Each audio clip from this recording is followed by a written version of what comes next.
Good morning po mga ka-farmers. Ngayon po ay April 3, 2024. At ngayon po ay alas 10 ng umaga. Nandito po tayo sa Pasiling Norte, po, upang ma-interview ang ating pong ka-farmer na si Sir. Sir, ano pong pangalan niyo, Sir? Ramil. Sir Ramil. Farm, dito sa Pasiling Norte. Nandito po tayo ngayon sa Ramil Farm. Po.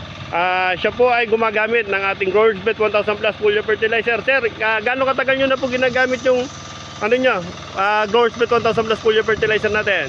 Tagal ko nang ginagamit to, 1 year na. Yung? Ganda ng resulta. Opo, saan po natin ginagamit, Sir? Saan na natin na-try? Sa palayan. Gulay at palay.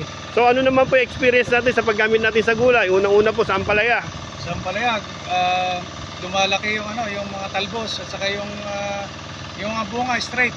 Opo. Sa yung mga nawala ng konti yung mga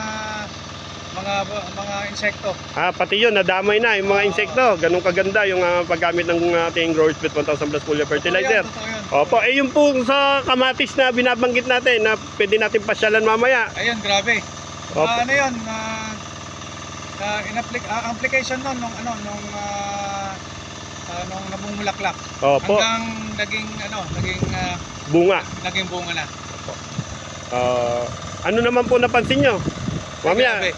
titingnan natin. Ano po? Grabe yung bunga. Ay, grabe po yung Hindi bunga. yan pinagyayabang.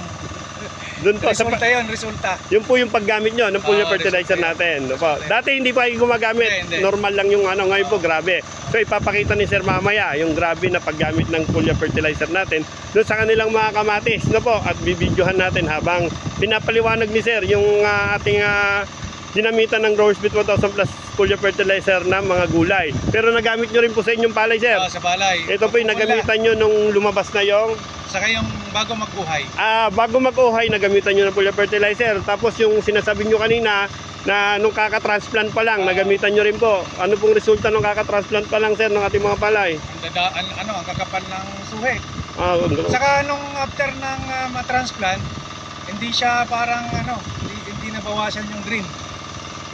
hindi na sabihin na berding-berde. berding-berde pala. Okay po. Hindi siya na Opo. Tapos po nung nag-uhay na po, inispray nyo pa rin po ng foliar fertilizer natin. Yung protocol sinunod. Sinunod nyo yung tamang protocol po para po sa ating mga application. So ano naman pong balita sa ating mga palay na inisprayan?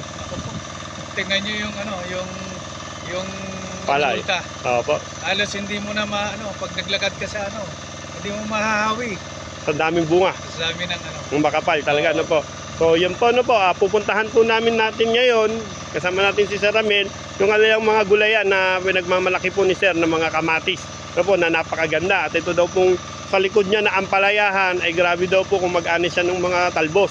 Talagang kumikita ng maganda ang ating ka-farmers sa paggamit ng Growers Bet 1000 Plus Foliar Fertilizer. So, update po namin kayo, puntahan po namin yung kanilang kamatisan na ito pong kanilang gulayan sa likod para po maipakita sa atin, ng personal yung kanila pong pag-aani o pag-harvest sa kanilang mga kamatis. Maraming salamat po, Sir Ramil. Pagbabalikan po natin mamaya at pakita natin yung kamatisan nyo. Nandito po ulit kami sa Pasiling Norte, Ramil Farm. Pag meron kayong mga katanungan, gusto nyo silipin, punta lang po kayo, malapit lang po sa barangay, lagpas ng barangay hall, sa Pasiling Norte, hanapin nyo lang po yung Ramil Farm, papakita po niya kung gaano kaganda yung kanyang mga ani. Sa paggamit ng Growers Bet 1000 Plus Foliar Fertilizer. Maraming salamat po, Sir Ramil, sa pagtangkilik ng aming foliar fertilizer. Ako nga po pala si Erickson Sanchez, ang inyong pong Growers Bet 1000 Plus Foliar Fertilizer Marketing Director. Kasama po si Charlie Aquino, nandito rin po si Jari Aquino, Charlie Aldefonso, Sir Ramil. Maraming salamat po. To God be the glory po. Salamat po. God bless the farmers of this land.